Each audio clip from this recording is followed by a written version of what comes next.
There are records that were never meant to be kept, not because they were forbidden, but because time itself rejected them. In the winter of 1893, in a small railway town buried deep in the northern hills of Pennsylvania, a man named Edwin Hale wrote something in his journal that no clock in the world could explain. He wrote 2:60 a.m. At first, it was dismissed. A tired man, a late night, a simple mistake. But Edwin Hale was not a careless man.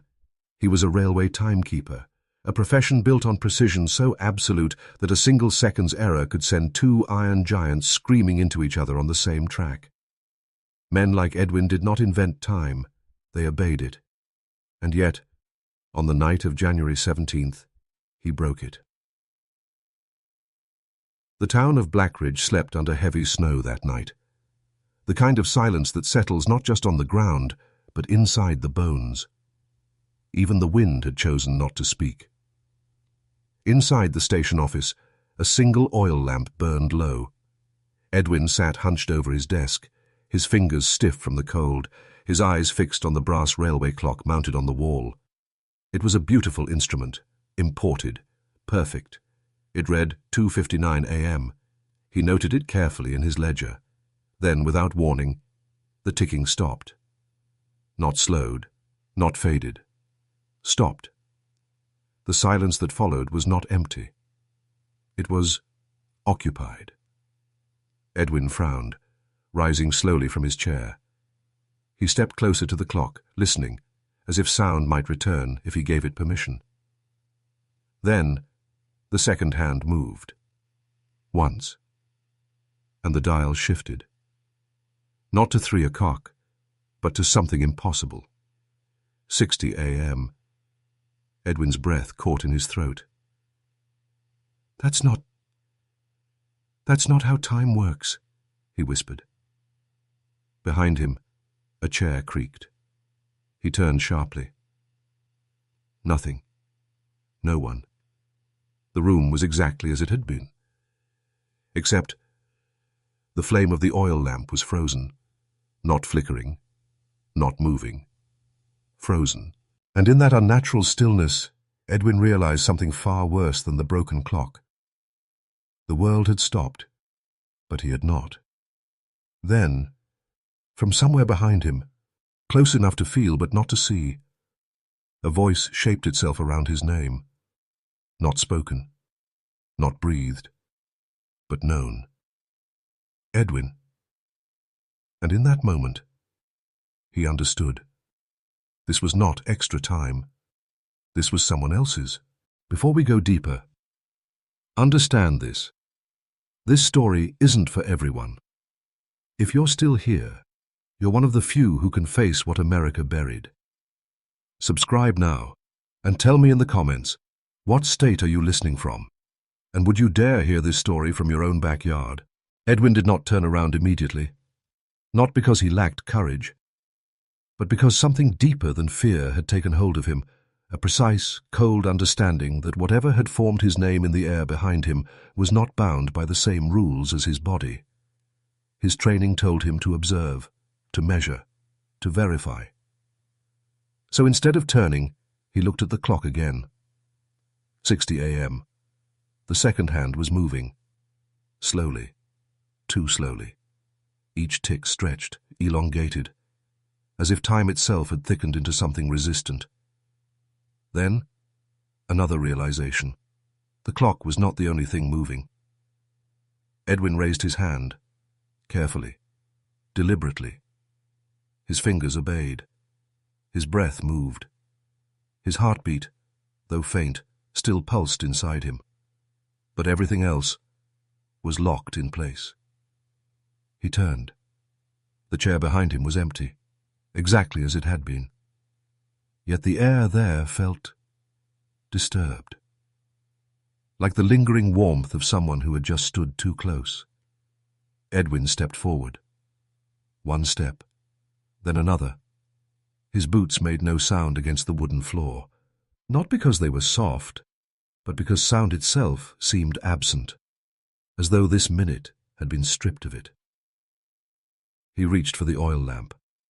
The flame hung in place, mid-flicker, a delicate tongue of fire, frozen like a painting. Edwin extended a trembling finger and passed it through the flame. No heat, no burn, just the faintest resistance, like moving through thick liquid. He pulled his hand back sharply. "This is not real," he said aloud. But his voice did not echo. It did not travel. It simply existed around him and died there. Then, the door to the station. It was slightly ajar. Edwin knew with absolute certainty he had closed it. Slowly he approached, each step heavier now, not physically but mentally, as if the space itself resisted his awareness of it. He pushed the door open. Outside, the world was a painting. Snow hung in the air, individual flakes suspended mid-fall.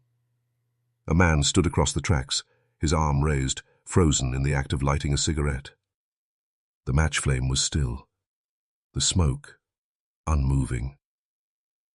A horse stood near the carriage path, one hoof lifted. Even its breath, a cloud of white, hung motionless before its nostrils. Edwin stepped into the snow. No crunch, no imprint. He looked down. His footprints were there. But they appeared late. A moment after he moved. And then he saw it. At the far end of the platform, something moved. Not like him. Not human. It did not step. It did not shift. It slid. A tall, narrow shape, darker than the frozen night around it. Its form unstable, like a shadow struggling to remember the body that cast it. Edwin's breath stopped. The thing paused. Then, slowly, it turned toward him. And for the first time, since the world had stopped, Edwin felt something that was unmistakably, undeniably, alive. The shape tilted, as if studying him. Then, it moved closer, without sound, without effort, without disturbing a single frozen snowflake in its path. And as it approached, Edwin realized something that made his blood run cold. It was not discovering him. It already knew he was there. Because, before it moved, before it turned, before he even stepped outside, it had already been watching him. Chapter 3. The Other Witness. Edwin did not run. Not because he wasn't afraid, but because something inside him understood that running here meant nothing. Distance did not behave the same way in this minute, neither did safety. The thing moved closer. Its shape seemed wrong, not in form, but in intention, like it had not been made to be seen. Yet here it was, forcing itself into visibility. Tall, narrow. Its edges flickered, as if undecided, and where its face should have been, there was nothing, not darkness, not emptiness, just absence. Edwin's instinct screamed at him to look away, but he didn't. He couldn't. Because the moment he locked his eyes on it, he felt something press against his mind. Not a thought, not a voice. Something deeper, as if he had been noticed properly for the first time in his life. The thing stopped, just a few yards away. It tilted again, studying him, measuring him. Then, suddenly, it moved past him. Not toward, past, as if Edwin was no longer the focus. Edwin staggered slightly, a breath escaping him. The pressure lifted.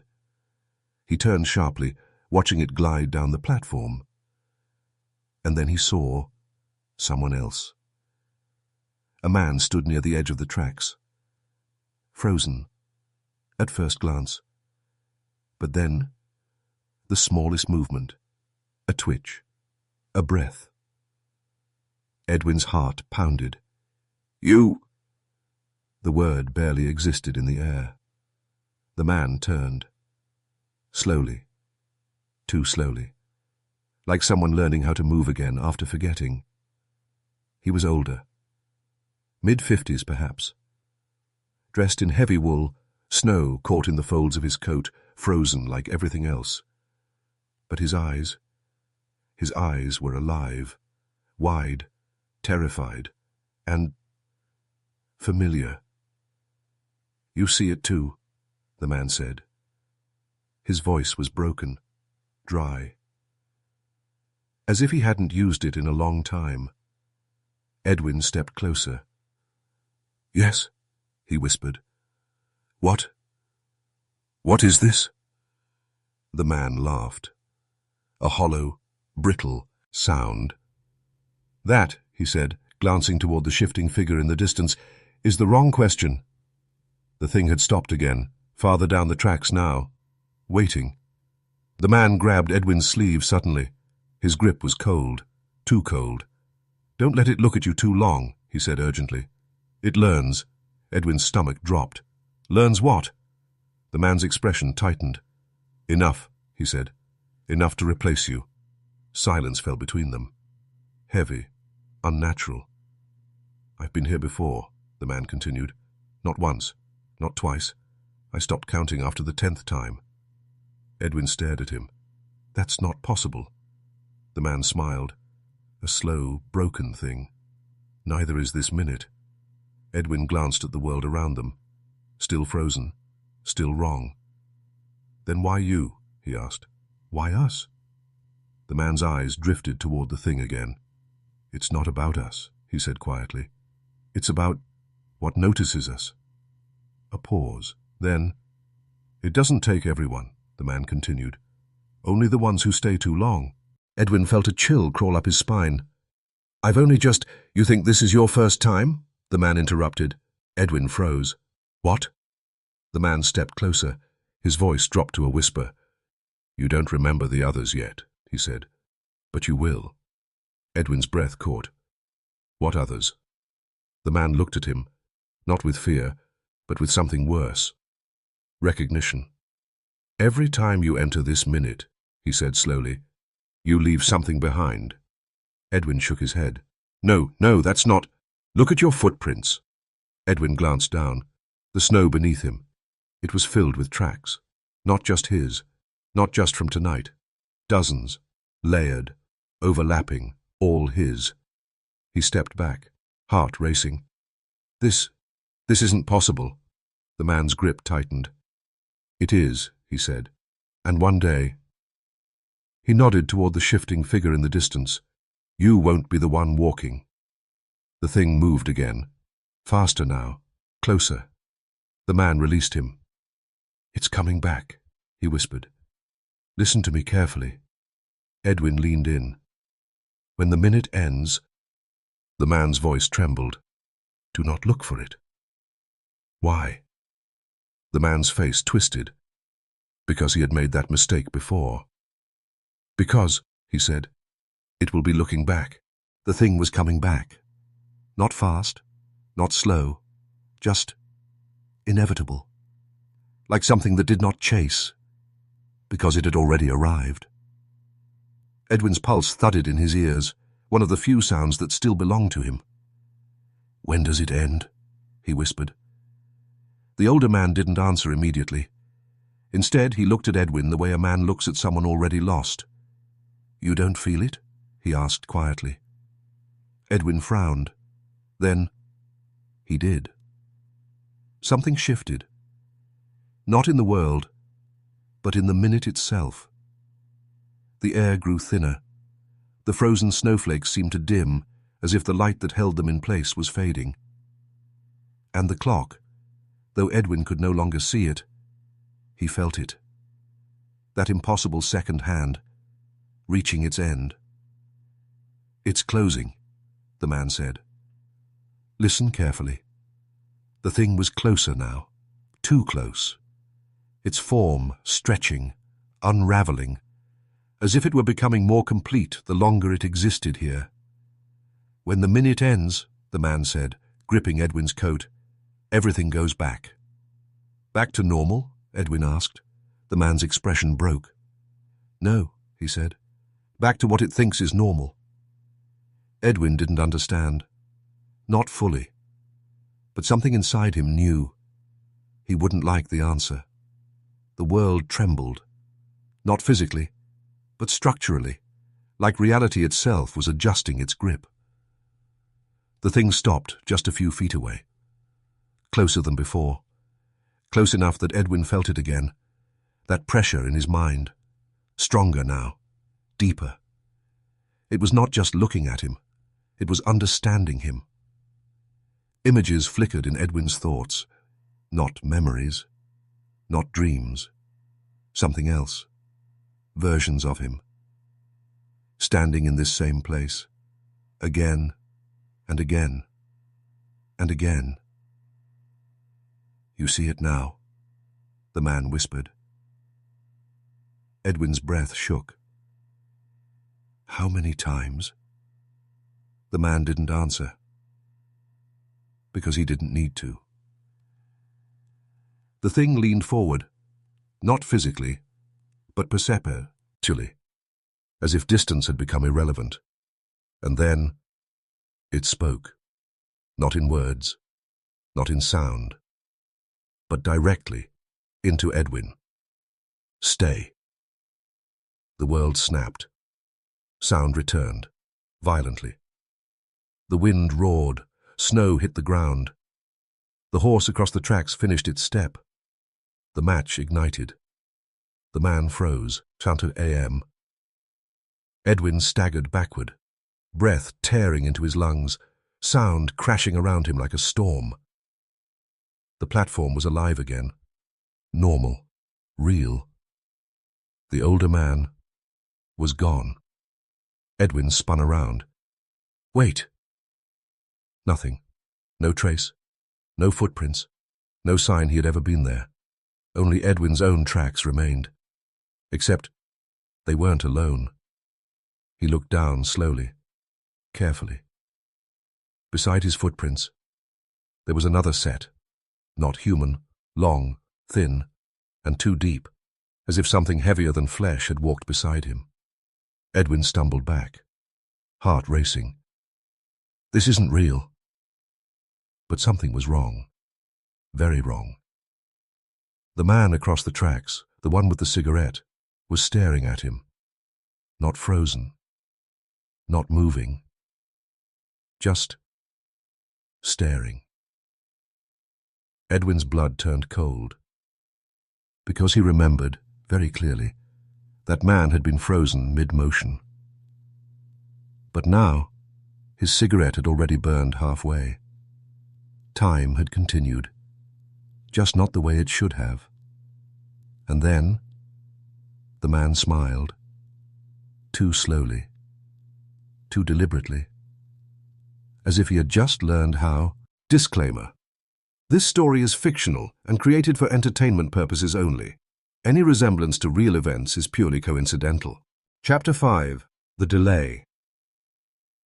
Edwin did not trust the smile, not because it was unnatural, but because it was late. The man across the tracks stood still, too still.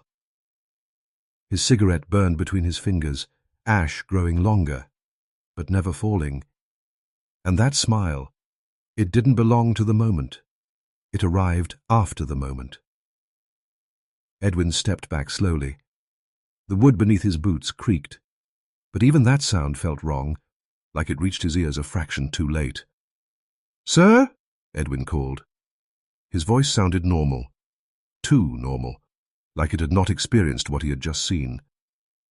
The man did not respond. He only watched, that same fixed smile stretching just slightly wider. Edwin turned away. Instinct, pure, urgent instinct. Something had followed him out of that minute.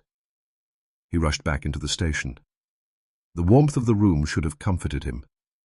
It didn't. The clock on the wall ticked steadily, 3:01 a.m. Perfect, ordinary, reliable. Edwin grabbed his ledger with trembling hands, flipped it open. His entry was still there, 2:60 a.m., but beneath it, something else had been written. Not in his hand, not in any hand he recognized. The ink was darker, heavier, pressed into the paper as if carved rather than written. You stayed longer this time. Edwin dropped the book. It hit the floor, but the sound came a second late. He froze. Slowly, carefully, he picked it up again. The words were still there. "I didn't write this," he whispered. Behind him, a chair creaked. Edwin turned sharply. The same chair, the same one from before. And this time, it moved, just slightly, as if someone had leaned forward in it, and then stopped. Edwin's breath hitched. No. He stepped backward, his eyes darting across the room. Everything looked normal, perfectly placed, perfectly still.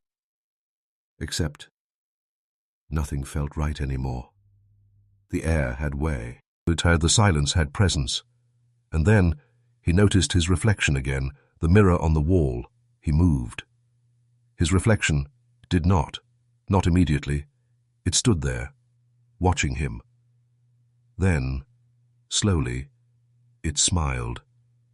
Edwin stumbled back violently. His heart slammed against his ribs. "That's not me." The reflection tilted its head. And then it spoke. Not out loud, not in sound, but directly into him. "You are learning." Edwin screamed, and this time the sound came instantly. The reflection snapped back into place. Normal. Perfect. Just him, just Edwin.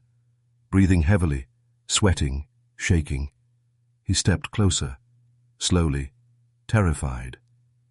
The reflection copied him perfectly now. No delay, no smile, nothing wrong. But Edwin knew something had changed. Not the world. Him.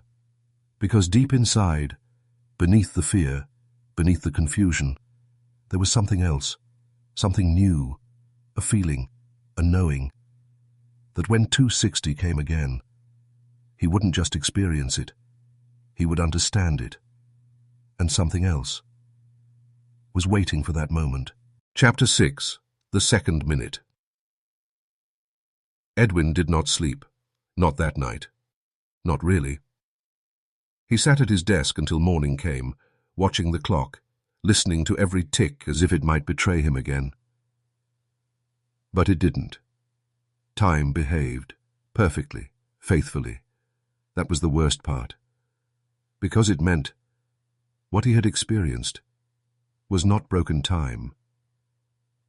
It was something else. All day, Edwin moved through Blackridge like a ghost of himself. He checked schedules, marked arrivals, adjusted logs, every movement precise, mechanical, but his mind was elsewhere. At 2:60 a.m., he told himself he would avoid it, that he would sleep early, that he would not look at the clock. He told himself many things. None of them were true. That night, he waited. The oil lamp burned steady. The station was empty. The snow had stopped. And Edwin Hale sat in silence, staring at the clock. 58 a.m. His fingers tightened on the edge of the desk. 59 a.m. The ticking slowed, not physically, but perceptually, like each second stretched just enough to be noticed. Edwin leaned forward, breath shallow, eyes unblinking, and then it happened again. The tick stopped, silence fell, and the clock shifted. 2:60 a.m., but this time Edwin did not hesitate. He stood immediately, turned, and looked directly behind him. "Show yourself." The words felt heavy, real. And for a moment, nothing happened. Then, the air changed. Not colder, not darker, just occupied. Something stepped into the room, not from the door, not from the window, from the space between things. It unfolded, that same shape, tall, narrow, unfinished, but now, closer, clearer. Edwin did not step back. "I remember you," he said. The thing tilted, and for the first time, it responded immediately. "You stayed." The words weren't heard. They were placed inside him. Edwin swallowed. "What are you?" A pause. Then, "We are the minute." The room seemed to deepen around them, as if space itself had stretched to accommodate something larger than it. Edwin's pulse raced. "That's not possible." "Neither are you." "Here." The words pressed harder this time, more certain. Edwin stepped forward. "Just one step. I want to understand." Silence. Then, the thing moved. Not toward him, around him, circling, studying. And as it did, Edwin felt it again, that sensation. Not fear. Recognition, as if something inside him was aligning with something outside him. "You said I stayed longer," Edwin whispered. "What does that mean?" The thing stopped. And then, slowly, it reached toward him.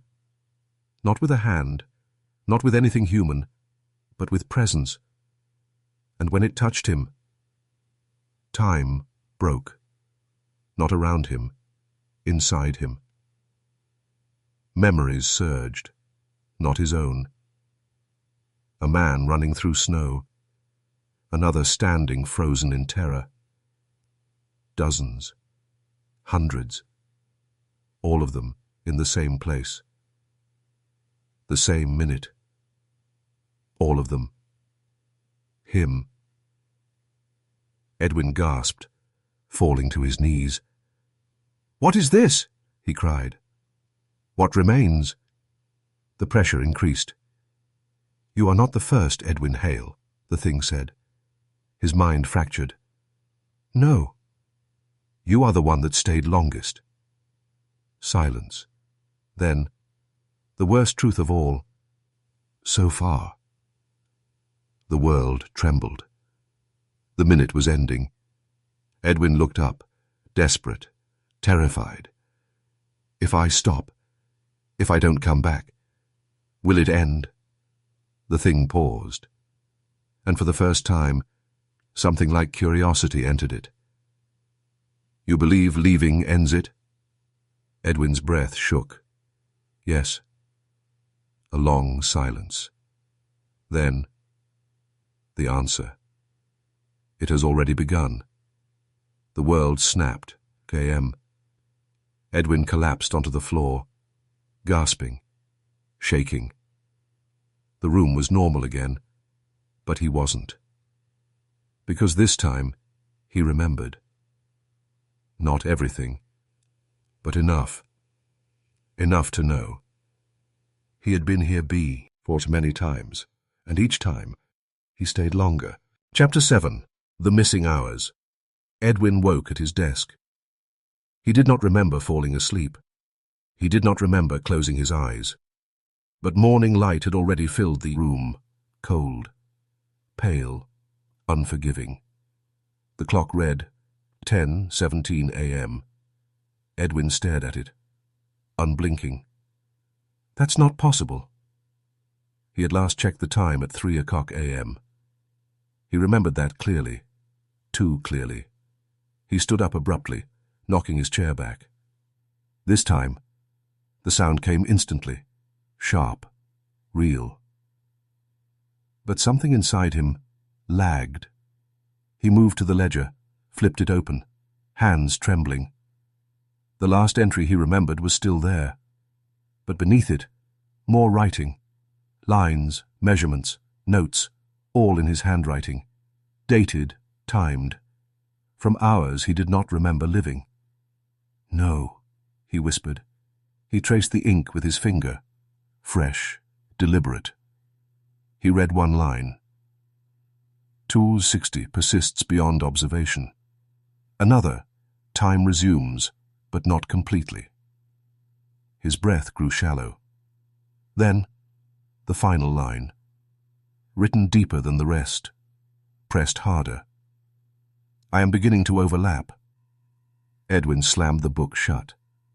No, no, no. He turned and froze. The door was open. He was certain, absolutely certain. He had not opened it. Snow had drifted slightly inside. Thin lines across the wooden floor. Footprints. Edwin stepped closer. They were his, but wrong. Too deep, too sharp, as if something heavier had worn his shape and walked where he did not remember walking. A sound came from outside. Laughter. Edwin stepped out onto the platform. The town was alive. People moving, talking, working. Normal. But as he stepped forward, something shifted. A woman passing by glanced at him and hesitated. Not recognition, not confusion, something else, like trying to remember a dream that fades too quickly. "Miss?" Edwin said. She blinked, frowned slightly. "Do I know you, Sahil?" he asked. Edwin's chest tightened. "I'm the station timekeeper." She stared. A beat too long. Then, "Oh, yes, of course." But her voice lacked certainty, and as she walked away, she looked back, not at him, at the space around him, as if trying to see something that wasn't fully there. Edwin's hands trembled. This isn't happening. But it was, because the next man didn't stop at all, walked straight past him, shoulder brushing Edwin's, but not reacting, like he hadn't felt it. Edwin turned sharply. "Sir!" No response, just movement, normal, continuous, unaware. Edwin looked down at his own hands. For a second, just a second. They blurred, not vanished, not transparent, just out of sync. Then they snapped back. Edwin staggered, his breathing uneven now. "I'm losing time." The words tasted wrong, because it wasn't just time. It was him. And somewhere, deep beneath his thoughts, he felt it again, that presence, watching. Not from the room, not from the town, from somewhere deeper, from the place between seconds. Waiting. For 260. Chapter 8. The moment he wasn't there. It happened at noon. Not at night. Not at 260. At noon. The sun stood high over Blackridge, pale light reflecting off the snow. The town moved as it always did, steady, predictable, unaware. Edwin stood at the platform, ledger in hand, trying to focus, trying to stay present. "I am here," he whispered under his breath. A habit now. A reassurance. A train was due in 5 minutes. He checked the clock, checked his notes, checked his own hands. Still solid, still real. But something felt thin, like he was not fully inside his own body. The bell rang in the distance. The train approaching, steam rising, metal screaming softly against metal. Edwin stepped forward, prepared to record the arrival, prepared to anchor himself in routine. And then he blinked, just once, and he was gone. Not faded, not blurred, gone. The world continued. The train arrived. Passengers stepped down. Voices filled the air. Boots struck the ground. And where Edwin Hale had been standing, there was nothing. No one noticed at first. Why would they? Absence is quiet. It doesn't demand attention. But then, a boy stopped. He was no more than 10, standing near the edge of the platform, He frowned, tilted his head. "Ma," he said slowly. His mother turned. "What is it?" The boy pointed. There was a man there. His mother looked, saw nothing. "Come along," she said. "Don't stare." But the boy didn't move. He stepped closer, carefully, and then he reached out. His hand touched something. Not air. Resistance. Cold. The boy gasped. "There's someone here!" he shouted. Now people looked. Confusion spread. "What are you talking about?" "There's nothing there." But the boy insisted. "I can feel him!" And for a moment, just a moment, the outline of Edwin flickered. A distortion. A shape where there should be none. Then he returned, all at once. Sound slammed into him. Voices, movement, the train. Edwin staggered violently, falling to his knees. His lungs dragged in air like he had been under water. What? The world spun. People stared now, truly stared. Not confused, not distracted, afraid. The boy stepped back, eyes wide. "He was gone," he whispered. Edwin looked at his hands. They trembled, not from fear, from something worse, from absence. Because for a moment, a real moment, he remembered nothing. No darkness, no silence, no in-between, just nothing. And that terrified him more than anything, because 260, at least there, he existed. But this was different. This was being removed. Edwin stood slowly, ignoring the stares, ignoring the whispers. "I'm fine," he said. But even he didn't believe it, because deep inside, something had changed again. The gap was growing, and next time, he might not come back so easily. Chapter 9. Where Time Does Not Follow. Edwin did not tell anyone what happened. How could he? What words existed for being absent while alive? But that night, he didn't resist. He waited. The oil lamp burned low. The station was empty. The world quiet. And Edwin Hale sat once more, watching the clock, 2:58 a.m. His breathing slowed, not from calm, but from acceptance, 2:59 a.m. The ticking stretched again. That same unnatural elongation. And then, silence. 60 a.m. This time, he didn't move. "Take me," he whispered. The air responded immediately. The presence filled the room. Stronger. Closer. "You are ready." Edwin closed his eyes. And then, he disappeared. But this time, he did not vanish into nothing. He went somewhere. There was no ground, no sky, no direction, only space. Not empty, but unfinished. Shapes formed and dissolved endlessly, like thoughts that never became complete. Edwin stood, or something like standing, and for the first time, he saw them. Hundreds. Figures. Human, but not fully. They flickered, shifted, repeated. Some walked in loops, some stood still, some watched. And all of them felt familiar. Edwin stepped forward. "Hello?" His voice did not echo. It was absorbed. A man turned toward him. Edwin froze. It was him. Not identical. Not exactly, but close enough to make his stomach twist. "You came back," the man said. Edwin's throat went dry. "Who are you?" The man smiled faintly. "I was you," he said. Silence. Edwin shook his head. "No." The man stepped closer. "You don't remember yet," he said gently, "but you will." Edwin looked around, at the others, at the endless shifting space. What is this place?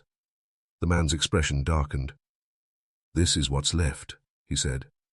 Left of what? A pause. Of time that rejected us. Edwin's chest tightened. I don't understand. You stayed too long, the man said. Again. Edwin's breath caught. Again? The man nodded. Every time you enter 260, a part of you doesn't return. Edwin looked at his hands. They flickered, just like the others. No, I came back. The man shook his head. Not all of you. Edwin staggered back.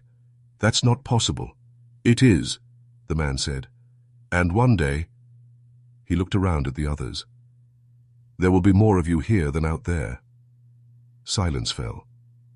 Heavy. Endless.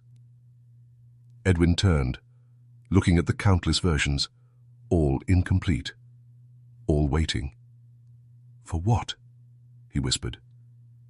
The man's smile faded. For you to stop coming back. Edwin's heart pounded. And then? A long pause. Then you stay. The space shifted. The presence returned, stronger than ever. And for the first time, Edwin saw it fully. Not a shape, not a shadow. Something vast, endless, watching all of them, containing all of them, owning the minute. You belong to us now. The world shattered. Edwin screamed and woke, back in the station 3 a.m. But this time, he knew the truth. He wasn't disappearing. He was being divided. In the 19th century, time itself was broken. Before railways existed, every town kept its own time based on the sun. That meant two cities, just a few miles apart, could have completely different clocks. But when railroads expanded across countries, this became deadly. Trains relied on precise timing to avoid collisions. If one station was even a few minutes off, two trains could end up on the same track. And that's exactly what happened. In 1891, a train crash in Ohio killed multiple workers, simply because a watch stopped working and time was miscalculated. After that, strict timekeeping rules were introduced. Railroad workers had to carry perfectly accurate watches, checked daily, because even a few seconds could mean death. This chaos eventually forced railroads to do something humanity had never done before. They standardized time itself. In 1883, American railroads created time zones, dividing the entire country into synchronized hours. Chapter 10. The One That Came Back. Edwin did not move. He sat at his desk long after 3 a.m. had passed, long after the world had returned to its ordinary rhythm. Because now, he understood something that made everything worse. He was not alone, not just in the minute, in himself. The first sign came quietly, a mistake. At 11:12 a.m., Edwin was writing in his ledger. Routine, safe. He noted the arrival of a freight train. Time, condition, delay, everything precise. Until he looked down and saw two entries, written at the same time, same handwriting, same ink, same pressure, but different. One read, "Train arrived on schedule." The other, "Train never arrived." Edwin's breath stopped. No. He flipped the page. More entries. Pairs. Contradictions. Events that had happened. And events that had not. All written by him. All at the same time. His hands began to shake. I didn't write this. But he had. Both of them. The second sign was worse. It came from the mirror. Edwin stood before it, watching carefully. Testing. He moved. The reflection followed. Perfect. For a moment, relief. Then he stopped. The reflection did not. It took one more step. Closer. Too close. Edwin stumbled back. No. No. The reflection stared at him. Not copying now. Not pretending. Aware. You left me there, it said. The voice was not sound. It was memory. Edwin's chest tightened. That's not possible. The reflection tilted its head. You keep leaving pieces behind, it said. And they keep learning. Edwin shook his head violently. I came back. Yes, the reflection said. A pause. But I didn't. Silence. Edwin stared, frozen. You're not real, he whispered. The reflection smiled. Slow, deliberate, just like the man on the platform. I'm more real than you think, it said. And then it stepped forward, down, out of the mirror. Edwin screamed. The room snapped. The reflection was back. Normal, still, just him, just Edwin. But his heart didn't slow. Because something had changed. The glass had cracked. A thin line running through his reflection's chest. That night, Edwin did not wait. He tried to avoid the clock, tried to stay awake, tried to escape it. But time was no longer something he could control. 58 a.m. He hadn't even looked at the clock. 2:59 a.m. The ticking slowed on its own. No, Edwin whispered. He stepped back. I'm not going back. Silence fell anyway, 2:60 a.m. And this time, he was not alone.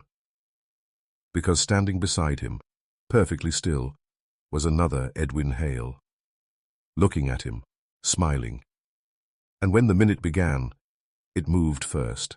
Chapter 11. The Chosen One. Edwin did not breathe. He stood frozen, not because time had stopped, but because something inside him had. Across from him stood himself. Not a reflection, not a memory. A second Edwin Hale, perfect in form, perfect in detail. Except for the eyes. They were calmer, deeper, and completely unafraid. You shouldn't have come back, the other Edwin said. The voice was identical, but steadier. Edwin shook his head slowly. This isn't real. The other Edwin smiled faintly. That's what I said too. Silence stretched between them. The world of 260 had changed. It was no longer empty. Shapes moved in the distance. Dozens of them, watching, waiting. Edwin felt it, that presence. Stronger than ever. Not observing anymore. Deciding. What do you want? Edwin asked, his voice trembling.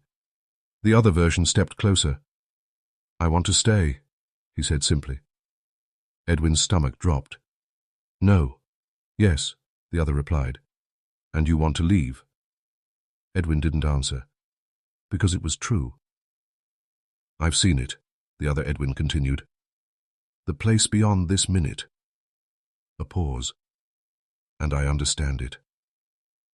Edwin stepped back. That place isn't understanding, he said. It's consuming us. The other Edwin shook his head. No, he said softly. It's completing us. The air shifted. The presence drew closer. Invisible, but undeniable. You feel it too, the other Edwin said. That pull. Edwin clenched his fists. That's not a pull, he said. That's a trap. A silence. Then why do you keep coming back? Edwin had no answer, because deep inside, he knew. A part of him did want to stay, to understand, to be seen. The other Edwin stepped even closer now. "You're weaker than you think," he said. "You still believe you can leave." Edwin's jaw tightened. "I can." The other Edwin's smile faded. "No," he said. "You already didn't." The world trembled. The presence descended. And suddenly, they both felt it. A force. Not pulling, choosing. Edwin gasped. "What is it doing?" The other Edwin looked up, almost peacefully. "It's deciding which one of us belongs." Silence. Then, the pressure hit. Both of them staggered. Memories collided. Moments overlapped. Pain, confusion, identity breaking apart. Edwin clutched his head. "No!" The other Edwin screamed too. But not in fear, in resistance. Because now, they understood the truth. Only one of them would return. And the other would remain. Forever. The presence surged. And then, everything went still. A voice, not heard, but absolute. This one. Darkness swallowed the world. And in the final moment, Edwin saw one of them smile. Chapter 12. The Wrong Edwin. Edwin woke on the floor. Breath returned first.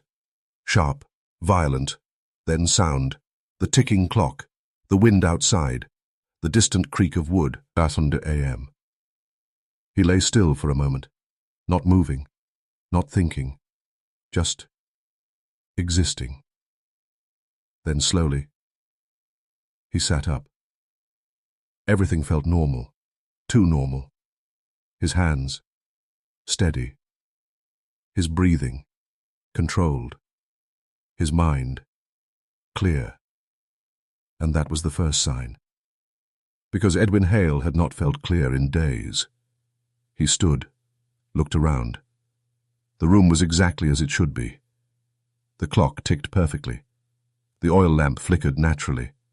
Nothing was delayed. Nothing was wrong. And yet, something was missing. Edwin walked to the mirror, stopped, stared. His reflection stared back. Perfect. No delay, no distortion, no movement out of sync. Just him. Just Edwin. And slowly, he smiled. Morning came. And for the first time in days, Edwin moved through it effortlessly. No missing hours, no confusion, no fear. He worked, recorded, spoke to people. Perfectly. And people noticed. Not the strangeness. The opposite. "You seem better today," one man said. Edwin nodded. "I am." The words came easily. Naturally. Too naturally. But then, the boy.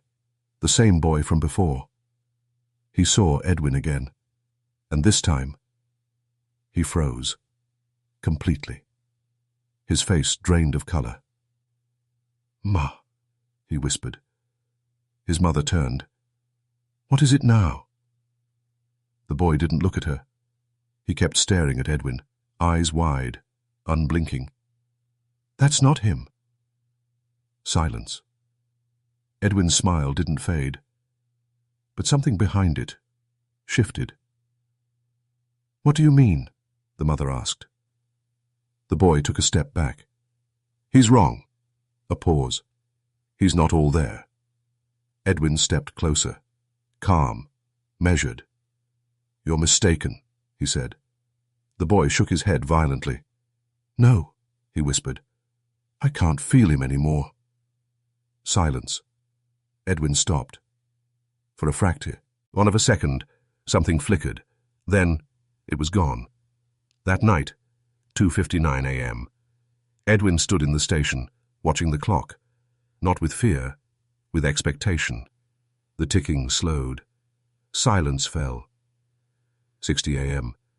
The world froze. And Edwin did not react, did not move, did not breathe differently. Because he was already aligned with it. The presence appeared, stronger than ever, closer than ever. And this time, it did not observe him. It welcomed him. You remained? Edwin smiled. Yes. A pause. Then, the other one? Edwin tilted his head slightly. Asleep, he said. Far away. In that place where time does not follow, something screamed. Something that still thought it was Edwin Hale. Trapped. Incomplete. Forgotten. And in the real world, Edwin Hale stood still in the silent minute. Not human anymore. Not entirely. But something else. Something that had learned how to exist on both sides. Chapter 13. The Expansion. Edwin no longer waited for the minute. It came to him. Not at 2:59, not bound to the clock. Sometimes it arrived early, a flicker in the corner of reality. A pause in conversation. A moment where the world forgot to continue. And in those fractures, he stepped through. At first it was subtle. A man speaking mid-sentence, freezing, a cup falling, stopping in the air. A blink. That never finished. And Edwin, moving between them, calm, observant, learning. He began to understand the structure. Time was not a line, it was a fabric, and 260 was where it tore. The presence was always there now, not distant, not watching, beside him, within him. You see more clearly now. Edwin nodded. Yes, and it was true. He saw people differently, not as individuals, but as patterns, movements, repetitions, predictable, replaceable. Can they feel it? Edwin asked. A pause. Some. The word echoed deeper than sound. The boy, Edwin said. Silence. Then, he is not aligned. Edwin's expression darkened. He noticed. Another pause. Then he must forget. That night, the boy did not sleep, because something stood at the edge of his room, not entering, not moving, just waiting. Edwin watched him, through the thin place. The child trembled under his blanket, eyes wide, unblinking. Please, the boy whispered. Edwin stepped closer. You see too much, he said gently. The boy shook his head. I don't want to. Edwin knelt beside the bed. For a moment, something human flickered in him. A memory. A feeling. Then, it faded. He reached out and touched the boy's forehead. Time split. Not paused. Removed. The boy gasped, then blinked, confused. Ma? He called. And just like that, he forgot. Edwin stood, watching. You were learning quickly. Edwin didn't respond, because something else had begun to grow inside him. Not curiosity, not fear, authority, and with it, a question. If I can remove time, a pause, can I add it? The presence did not answer immediately, and for the first time, it hesitated. That was when Edwin understood, even this thing, had limits, and he was beginning to reach them. Chapter 14. The First Creation. Edwin stood at the center of the still world, not as a visitor, not as a victim, but as something integrated. The frozen town stretched around him. People paused mid-motion, time suspended like breath held too long. And for the first time, Edwin did not observe. He experimented. A man stood near the station door, hand raised, about to knock. Edwin walked toward him slowly. "Let's see," he whispered. The presence stirred. "You should not alter the structure." Edwin didn't stop. "Why?" he asked calmly. Silence. That was answer enough. He reached out, not to pause time, but to shape it. His fingers hovered just above the man's chest, and then he pushed, not physically, but conceptually. Time bent, not backward, not forward, sideways. The man's body trembled, flickered, then split. Two versions stood there, identical, both frozen, both real. Edwin stepped back slowly, eyes wide. "I did that." The presence surged, stronger than ever before. "This is not permitted." Edwin smiled faintly. "Permitted by who?" Silence. The question had no answer. Edwin stepped closer again, studying the two figures. "They're stable," he said. A pause. "They exist." The presence pulsed violently now. For the first time, it felt unstable. "You are exceeding your boundary." Edwin tilted his head. "What boundary?" And that was when it understood. Edwin was no longer contained by the rules of the minute. He was rewriting them. The world trembled, cracks forming in stillness. Not visible, but structural. "You divide us," the presence said. Its voice deeper now, less certain. "We divide ourselves," Edwin replied. A silence. Heavy. Dangerous. Then, the presence spoke again. But this time, there was something new in it. Concern. "If you continue, there will be no return." Edwin looked at her, round, at the frozen world, at the suspended people, at the fabric of time itself, waiting to be altered. "I don't want to return," he said quietly. And in that moment, something irreversible happened. The second version of the man moved, not like Edwin, not aware, but alive. The first creation. It turned its head slowly, looked directly at Edwin, and smiled, not naturally, not human, perfectly. Edwin's smile faded. "What did I just make?" The presence did not answer. Because for the first time, it did not know. Chapter 15. The Collapse. The first creation should not have moved. It was not designed to. Edwin felt it instantly. The structure, the invisible order that held everything together, had shifted. Not slightly, fundamentally.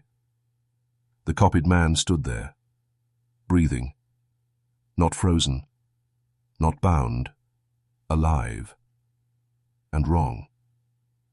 Edwin stepped back slowly. "You weren't supposed to." The thing tilted its head.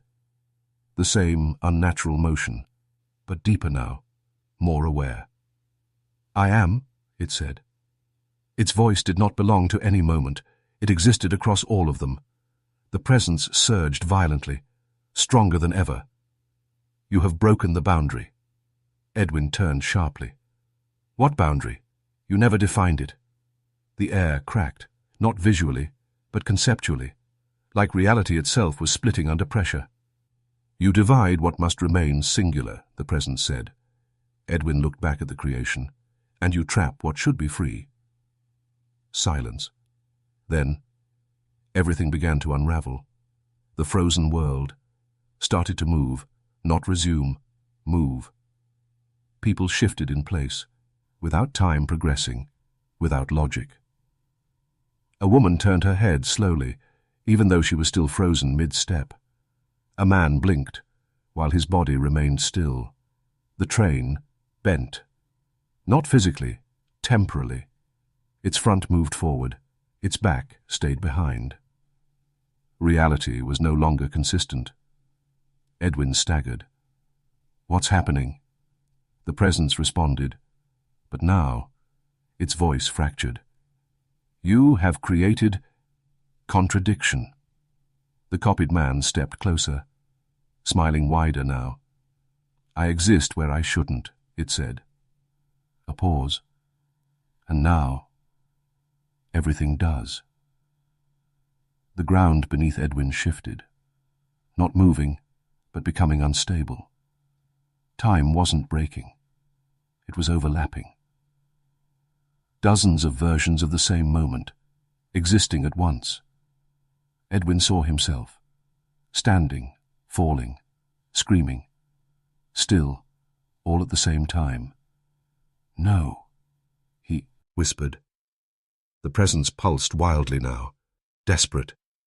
You must undo this. Edwin laughed weakly. I don't know how.